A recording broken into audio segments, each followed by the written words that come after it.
Got it. All done. Florida, where the sun scorches your skin and a cold needle seals what they call justice. Every notorious death row inmate who lies down here carries a crime no one wants to remember. But it is their last meal and final words that reveal who they truly were. Stay until the very last second and ask yourself, does guilt really die with the needle? Before we begin, please hit like, share this video, and drop a comment. Let us know which state or country you are watching from. Let's see how far these stories can go. First, Oba Chandler, in Tampa Bay, Florida. One night in June, 1989. The water was calm like a mirror until 3 bodies surfaced. Joan Rogers, 36, Michelle, 17, and Christy, 14. Their hands and feet were bound tight. Concrete blocks tied to their necks when they were thrown from the boat. The water swallowed their final breaths. Police called it the Sunset Murder, a family's first trip away from their farm in Ohio. Blue ocean, golden sunlight, an invitation for a boat ride, one sunset. One night, they never returned to their hotel room. Oba Chandler, a drifter who installed aluminum roofs around Tampa. His life started with another rope. When he was 10, his father ended his own life in their basement. Little Oba jumped into the grave, screaming his father's name. As he grew up, Oba learned how to lure women in with a smile and a small boat. On the 1st of June, Joan Rogers drove her Oldsmobile Calais and got lost. Chandler showed up, speaking with an Ohio accent, sweet as sugar. He pointed the way with his hand and wrote down his number on a tourist flyer. When night fell, all 3 women stepped onto his boat. He turned on the engine. Night winds. No one heard the cries for help. 3 days later, the water broke its silence. 3 bodies floated, clothes disheveled, ropes soaked in salt water. Hal Rogers, the husband back in Ohio, had no choice but to sign the dental ID forms. Chandler already had a record of theft, burglary, break-ins, even peeping through women's windows. But the Tampa case, 3 lives at once, concrete blocks tossed into the bay, turned him into a nightmare. The flyer still had Chandler's fingerprints on it. Police enlarged his handwriting and put it on billboards around Tampa Bay. A neighbor made the call. "I know that handwriting." Another old victim, Judy Blair, took the stand. "He once took me out on the water, forced himself on me, I escaped." Her testimony sealed it. The Sunset Murder had only one man holding the rope. At Clearwater Courthouse, the trial didn't take long. Chandler sat silent, only saying, "I'm innocent." Prosecutors played ship-to-shore radio calls. 3 transmissions that night, matching the time the victims disappeared. 17 years on death row, no visitors, no wife, no kids, no letters for clemency. On his final day, Oba Chandler ordered his last meal: 2 hamburger steaks, French fries, dinner rolls, garlic bread, pecan pie, and a can of cherry Coke. On the 15th of November, 2011, Oba Chandler lay on the gurney in Rayford, Florida. His final words, "You are killing an innocent man today." But Tampa Bay whispered a different verdict. Joan Rogers and her 2 daughters never made it home. 1 boat, 1 concrete block, 1 tourist flyer, enough to pull a family to the bottom of the bay forever. The waters of Tampa lay flat again, but the questions still surface. One sunset invitation. How many lives does it cost? Who teaches us to doubt a face that knows how to smile? Second, Martin Edward Grossman, in Pinellas County, Florida. One night among the pine trees, December 1984. A young wildlife officer, Peggy Park, 26 years old, held her radio and called for backup, but no one ever heard that final signal. In front of her stood Martin Edward Grossman, 19 years old, over 100 pounds heavier than Park, his hands shaking around a stolen gun. Grossman had dropped out in 9th grade to care for his sick father. Then, his father died, followed by his uncle and grandfather. A skinny boy drowned himself in alcohol, prescription pills, PCP, Valium, barbiturates, his mind twisted by duty, loneliness, and a high that would not fade. He was already on probation for burglary. He had broken into his ex-girlfriend's home. Before his record could clear, he dragged Thane Taylor, a 17-year-old kid, into Pinellas Woods to shoot a hidden gun. Peggy Park stopped them. Grossman begged, "Please don't report me to Pasco. I will leave, I promise." Park raised her radio, pressed the alarm for help. Grossman grabbed her flashlight, struck her again and again. Taylor panicked and jumped in. Park still managed to fire a warning shot. The gun went off. Grossman wrestled it back, turned it around, pulled the trigger. One shot. Park fell face down, her head resting on damp pine needles. A single bullet ended the patrol of a woman whose last breath stayed trapped in her radio. When Grossman was arrested, everyone was shocked. A quiet boy, the best driver on his block, now a convicted killer overnight. Taylor got 7 years, walked free after 2 years and 10 months. Grossman faced a unanimous jury, first-degree murder, lethal injection. 26 years passed. Appeal files piled up. An IQ of 77, medical records overlooked. Hundreds of thousands of signatures. Pope Benedict XVI, Elie Wiesel, Israel's chief rabbi, all wrote letters asking for mercy. But Florida said yes to the sentence. One gunshot at Peggy Park meant a funeral, a mother, a sister, a brother crossing state lines to watch the man who killed their daughter lie on a gurney. On the afternoon of the 16th of February, 2010, Grossman did not ask for a special meal. He just bought a chicken sandwich, a can of fruit punch, banana cream cookies, peanut butter. He left half of it untouched. He sat with Rabbi Menachem Katz reciting Shema Israel, a Jewish prayer for those about to die. When the guard asked for his final words, Grossman looked up at the witness room, straight at the Park family. Slowly, he said, "I would like to extend my heartfelt remorse to the victim's family. I fully regret everything that occurred that night, for everything that was done, whether I remember it or not." 6 o'clock in the evening. Pentobarbital touched his vein. At 6:19, he was gone. Peggy Park remained behind, a broken radio signal, and a family who never got to hear his plea for forgiveness. Justice closed its door, but the question still lingers. One stray shot. Who carries the weight of a whole life? Third, Paul Jennings Hill. Florida, early Friday morning, the 29th of July, 1994. A small parking lot at the Ladies' Center in Pensacola. A minister, expelled from his church, stood still under the early sun, gripping a Mossberg 500A hidden inside an anti-abortion poster roll. For over 6 months, Paul Jennings Hill had shown up here every week, shouting through the wooden gate, "Mommy, Mommy, don't kill your baby." But this morning he carried no sign, only an intention to end lives. Hill was once a blonde kid from Coral Gables. His father was a pilot, his mother a homemaker. At 17, Hill punched his father when forced into drug rehab. 2 years later, he got baptized in an old swimming pool, convinced he was chosen by God to protect the unborn. From the pulpit, he fell to the sidewalk. From the loudspeaker, he moved to a shotgun. 7:30 in the morning. A familiar engine sound. A pickup truck rolled through the gate.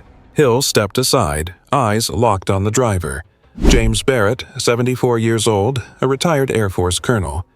In the passenger seat sat Dr. John Britton, 69, wearing a bulletproof vest. Useless. Barrett opened the door. Hill raised the gun. The first shot. The old man fell on the gravel. The second shot. Britton was struck in the head. June Barrett, James's wife, screamed, her sleeves stained red. Hill reloaded, but then lowered the gun to the ground, waiting for the police. Under the flashing blue lights, he simply said, "No babies are being killed today." Hill defended himself in court, insisting it was a righteous act. The judge dismissed the defense of the unborn argument. 12 jurors agreed on death. Hill rejected all appeals. He gave a cold smile when asked if he feared dying. "God will reward me in heaven," he told his wife. Before walking to the gurney, Hill ate steak, a baked potato, salad, orange sherbet, and sweet iced tea, like a family dinner on a Christian table. The 3rd of September, 2003. Execution Chamber, Florida State Prison. Hill lay still on the stretcher. Minister Donald Spitz held his hand, whispering prayers. The fluorescent lights flickered. Outside, thunder cracked through the sky. If you believe abortion is violent killing, you must fight it. Do whatever it takes to stop it. May God help you protect the unborn the way you wish to be protected. Hill spoke every word, his face calm. As the needle entered his vein, June Barrett, the woman who survived, stood silent. She once asked, "Who really kills children, the doctor or the gunman?" Outside, Hill's supporters raised signs calling him a martyr. The light flickered one last time. Florida closed the file. A minister turned himself into an executioner. And America still argues where morality ends and the barrel of a gun begins. 4th, Willie Jasper Darden Jr., Lakeland, Florida. One afternoon in September 1973. The glass door at Carl's Furniture shattered. James Turman collapsed in the aisle. Nearby, 16-year-old Philip, a neighborhood teen, staggered, his chest soaked in blood. The shooter had fired, stolen cash, and vanished as if nothing had happened. Amid the thick silence, the wall clock ticked slowly toward 6:30, a time that would later confuse the entire Florida justice system. Willie Jasper Darden Jr. was arrested just hours later, not for murder, but for a traffic violation. But once police compared the scene to a string of similar robberies, Darden quickly became the main suspect. The pattern matched. The behavior matched. And above all, he was on parole at the time, after serving time for attempting to assault a 70-year-old woman. 3 witnesses testified: Turman's wife, young Philip, and a neighbor. All pointed to Darden, but none had ever picked him from a lineup, only from the courtroom. Philip described a man larger in build.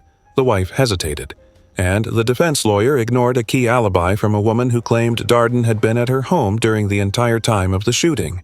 The jury still said, death sentence. It was a swift verdict, cast under the shadow of race. All 12 jurors were white. Willie Darden did not die right away. He lived 14 more years on death row, the longest at that time in the United States. 6 times the death warrant was signed. 6 times it was stayed at the last moment. Once, just 6 hours before the electric chair. The longer he waited, the more attention he drew. Popes, politicians, human rights groups, they all spoke out, not to declare his innocence, but to ask, did this system really get it right? On the 15th of March, 1988, the Florida sky was overcast. Willie Jasper Darden Jr. sat in the electric chair. He did not request a final meal. He left no final words. 8 minutes later, they pronounced him dead, ending a case the world had followed for 14 years. James Turman's family kept living, but with a hole that words could never fill.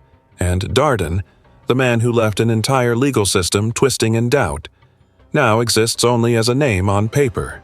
That old electric chair may have ended a man, but some say it also squeezed the life out of people's belief in justice that was supposed to always get it right. 5th, John Errol Ferguson, Carroll City, Florida. One night in July, 1977. A small house, 8 people tied up, hands behind their backs. The living room was silent like an execution chamber. Ferguson walked past each head, ending them with a cold bullet. 6 died. 2 barely survived. More than 20 years later, people still call it the biggest massacre in Miami-Dade history. Ferguson, the 4th child, father gone, a mother trying to feed 8 mouths alone. At 13, he fired a gun to scare the police. At 17, he landed in a psychiatric hospital claiming he saw airplanes flying inside his room. He tricked a doctor into signing his release. January 1978. Lover's Lane, Hialeah. Brian Glenfeld, 17, started his mother's car. Next to him, Belinda Worley, hair pinned behind her ear, fresh from a Youth for Christ meeting. Dew soaked the grass. Ferguson knocked on the car window, pretending to be an officer. Brian fell in the driver's seat. Belinda was dragged into the woods and never came back. Brian's mother got the death notice. In his wallet, the receipt for an ice cream the two never finished. A survivor from that Carroll City night remembered it all. The electric cables used to tie them up, the smell of sweat in the room, pillows pressed over heads. Ferguson whispering, "No one sees my face." One shot, then another, then silence. Ferguson was caught 3 months later, gun still tucked in his belt, muttering about Jesus. The court gave him death. 3 death sentences stacked together: Carroll City, Hialeah, plus a suspected killing of an elderly couple at Gold Dust Motel. His hands were never clean of blood. The files just never closed fast enough. 35 years later, Florida State Prison. Ferguson screamed at his lawyer, "I am the Prince of God. I will rise beside Jesus and wipe out the communists." His last meal was a small beef patty, white bread, cold potato salad, steamed carrots, iced tea. No visitors, no letters, no final plea.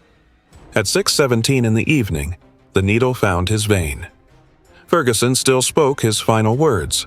"I am the Prince of God. I will rise again." Belinda never stood up again. Neither did Brian. The 6 Carroll City victims, their families still keep old photos under the kitchen stairs, a reminder that sometimes the door to the mental hospital swings open, but the barrel of a gun never closes. 6th, Thomas Lee Gudinas, Orlando, Florida. One night at the end of May, 1994. Michelle McGrath, 22 years old, a college student. She clocked out at Barbarella's and walked to her white Toyota Corolla. She did not know someone was following, just a few steps behind, waiting for the streetlight to flicker out. Thomas Lee Gudinas, 21 years old. He grew up in a storm of family fights, low IQ, childhood beatings burned into memory, but no one thought he would end a life with a cold block of concrete. That night, Gudinas caught up to Michelle in the parking lot. He knocked her down, dragged her into a dark corner behind an empty office. No cameras, no calls for help. No one heard anyone begging. Gudinas took her youth, her hope, and her life, then brought down the concrete block so she could never stand again. Police found her the next morning, dress torn, blood dried beside shattered concrete. Michelle's grandmother, the first to get the death notice, stood frozen for 2 hours outside the funeral home.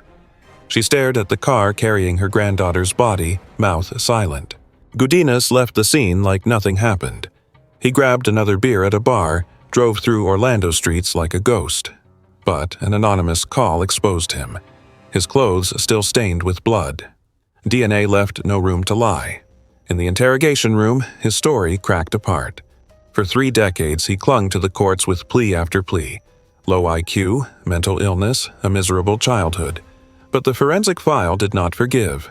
Blood stains, DNA, the concrete pattern on Michelle's skull, all pointed back to him. 31 years waiting to die. No official apology. In court, he bowed his head, never once looked at Michelle's family. Her parents aged. Her sister had 2 more children, but still kept Michelle's photo on the fireplace, like she never made it home. On the 24th of June, 2025, Florida State Prison. Thomas Lee Gudinas had his last meal: pepperoni pizza, French fries, 1 can of soda. No friends, no clemency letter. His mother visited him, then left. No one knows what they said. When the curtain opened, Gudinas lay still, needle already in his arm. When asked for final words, he whispered about God, but never said Michelle's name. 6:13 in the evening, the needle found his vein. The witness room only heard one sigh. This time from the McGrath family. "We waited 31 years for justice. Michelle will never be afraid again." The file closed. A block of concrete fell, taking with it the youth of a girl who dreamed of becoming a teacher.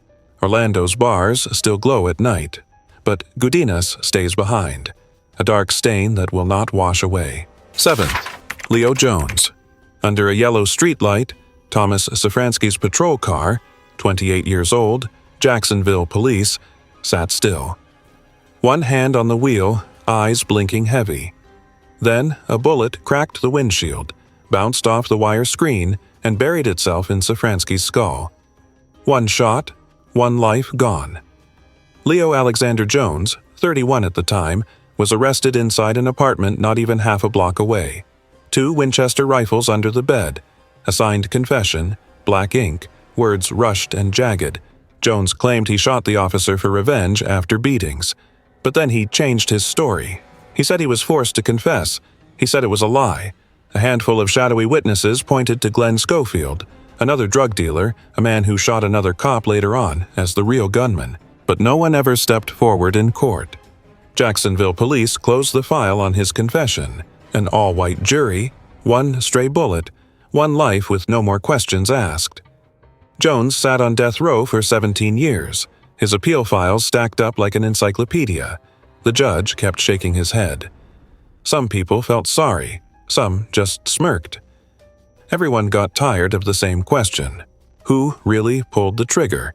The night before execution, Jones sat with his last meal: beef stew, sliced bread, boiled vegetables, a glass of unsweet iced tea. No steak, no beer, no blessing except from Minister Rabbani Muhammad. After eating, Jones stood up, nodded gently. The guard locked the iron cuffs, opened the gray door to Old Sparky, the worn electric chair still bearing scorch marks from Medina's fire back in '79. Jones sat down. The electrode pressed into his head. Leather straps tightened his shoulders. The hallway light flickered. He looked straight at Rabbani Muhammad and recited the Shahada 3 times. His voice steady like thunder. "I bear witness there is no God but Allah, and Muhammad is his messenger." 7:11 in the morning, the switch dropped. Jones's fingers curled. One final breath scraped through the nurse's stethoscope. The file closed. The old chair shut down. One bullet stayed lodged in the cracked windshield, reminding Jacksonville of the night a police officer never went home, and reminding Florida it never got a clear answer to the last question: who pulled the trigger? 8. Edward Dean Kennedy, Union Correctional Institution, Florida, the night of the 11th of April, 1981. 3 inmates, 3 escape routes, 1 man who never came back: Edward Dean Kennedy. Kennedy once stood in court, looked the prosecutor straight in the eye, and promised to do good for society if they spared his life. The court agreed, gave him life in prison for killing Robert Brown, a 33-year-old motel worker in Miami. But society never saw any good.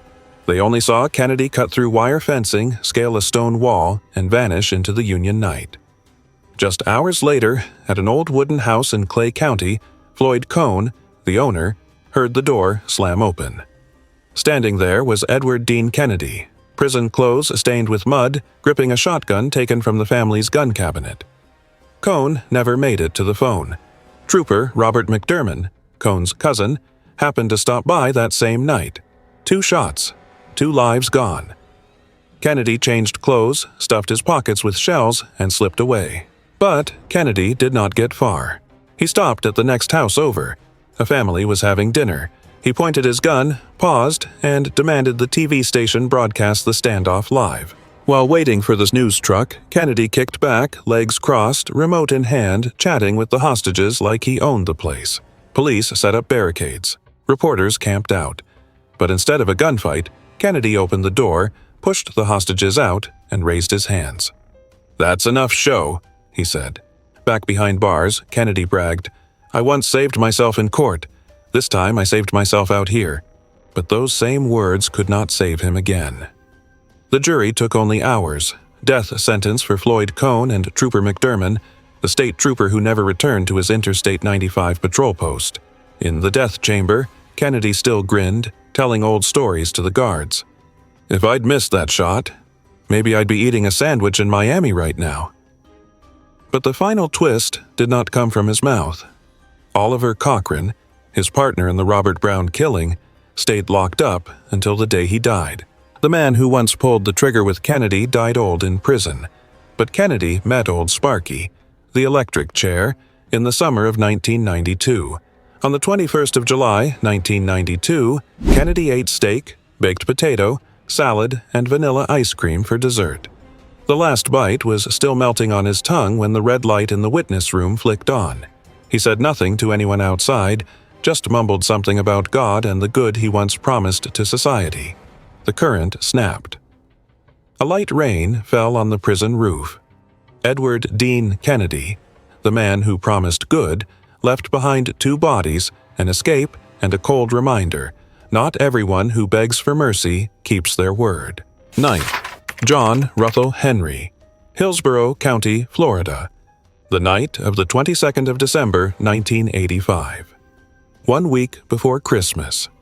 In a cheap rental apartment on the edge of town, the kitchen light still burned while Suzanne Overstreet lay curled up in a gray rug, red stains crawling across the tile, reaching the sofa leg, stopping next to an unopened gift box.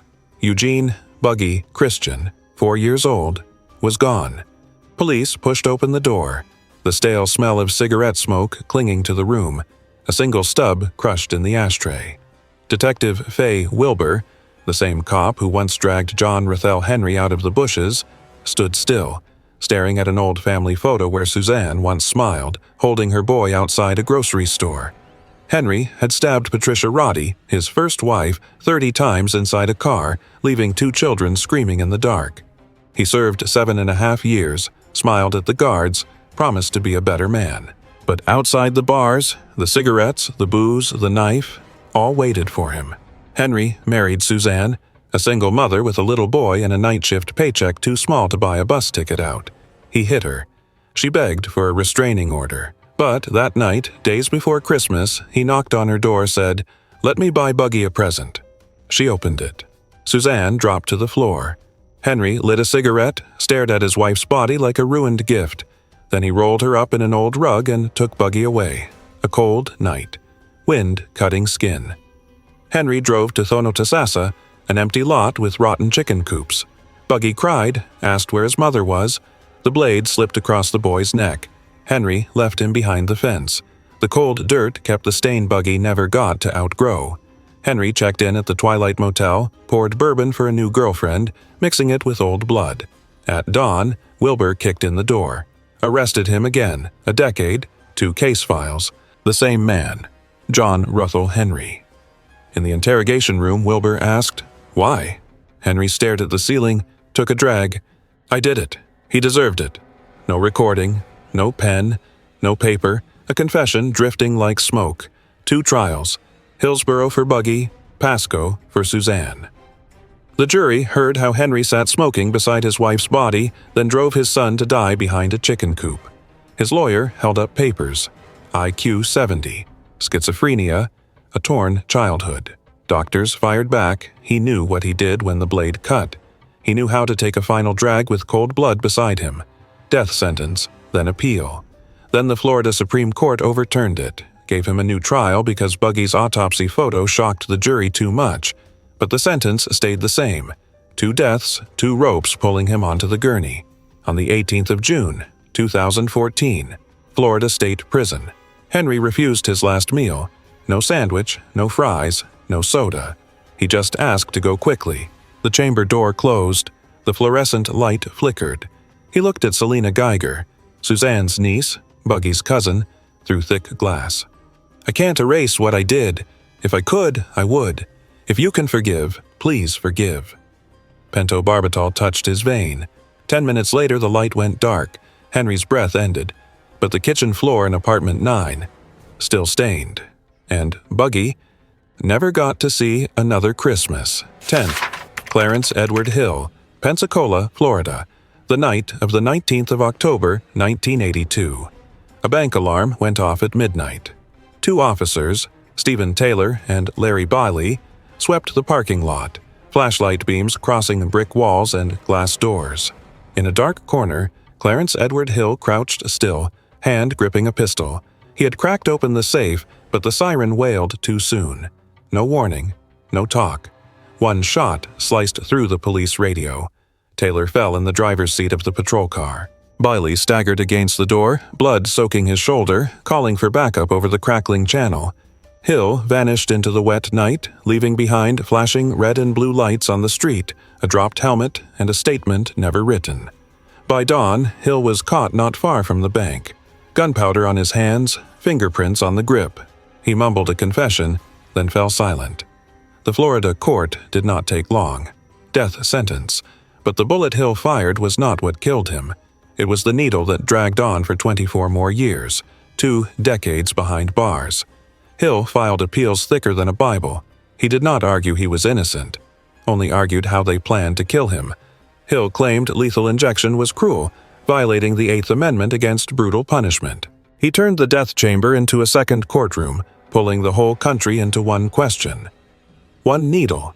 Mercy or a slow torture under fluorescent lights. In January 2006, with the IV already taped to his arm, Hill won 1 more last-minute stay from the Supreme Court. He lay on the gurney, eyes on the ceiling, listening to the phone ring from Washington. But the law does not stand with the one who pulled the trigger forever. 9 months later, every appeal fell away. Hill returned to the same room. This time, no one raised a hand to stop it. On the 20th of September, 2006, Florida rain tapped on the roof of Rayford Prison. Clarence Hill lay still under the yellow light, eyes on the ceiling, no final words spoken. When the needle pierced his vein, his hand gripped the gurney rail. His eyes never blinked. Officer Taylor, the man who fell that night, could not hear him now. Larry Bailey, the partner who survived, carried a shard of that bullet in his bones for life. Every ache reminded him of the night the bank alarm lit up. Hill died in silence, but the bullet he fired and the needle that ended him turned one gunman into an excuse for a bigger question. Does justice live in the trigger or the syringe? A cracked bank safe, and an officer slumped behind the wheel, a killer who dragged America into asking, does ending a life ever stay clean?